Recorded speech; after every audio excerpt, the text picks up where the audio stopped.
put inline in your carotid? Yeah. Or something that would actually power a device that checked the strength of your carotid artery wall.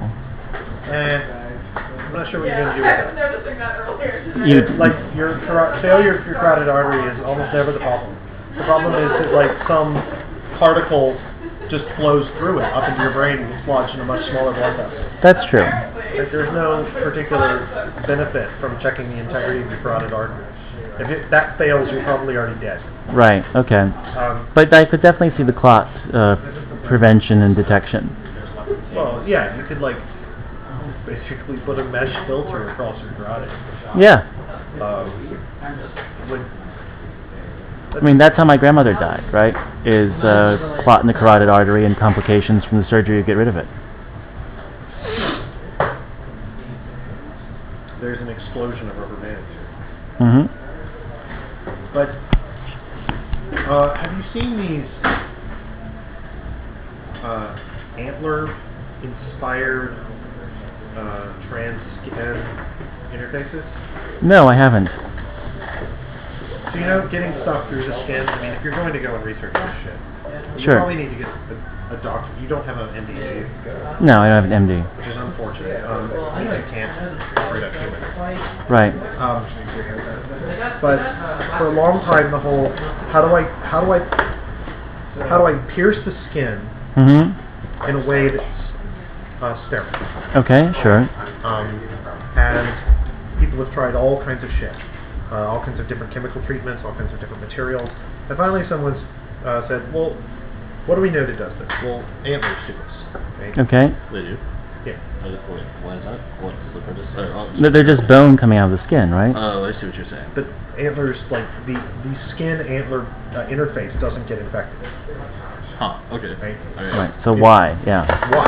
Right? So, someone proposed that it was simply the microstructure. Okay. And so the idea is you generate a porous microstructure at your implant site. Sure. And the skin gets to grow into it in sort of a fractal pattern. Oh, wow. It just becomes an extremely robust physical interface. Mm-hmm. And that's efficient. Okay. And so there are now a good deal of animal tests with this. Basically microstructure titanium. Oh, nice. But where this gets interesting is you can use it for implants. Right? Okay. So instead of using a socket, you tie directly into the underlying bone. Right. And then you could have a metal attachment port protrude, right? And then you can tie directly to that.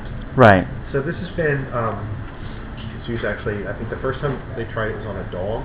Okay. That lost a back leg, and they gave it a little flipper fin, like a runner's prosthetic. Sure.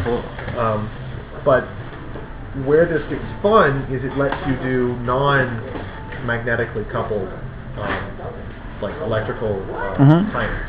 Right. You can just plug directly into shit that's implanted because you can do conductive pathways. Right. And so you don't have to deal with all the fun of doing inductive powering or inductive communication or anything like that.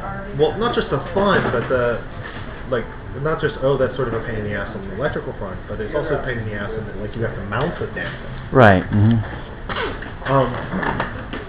And depending on how you manage various things, your intelligence package could actually be external, but all your sensor network could be internal, so you could upgrade it.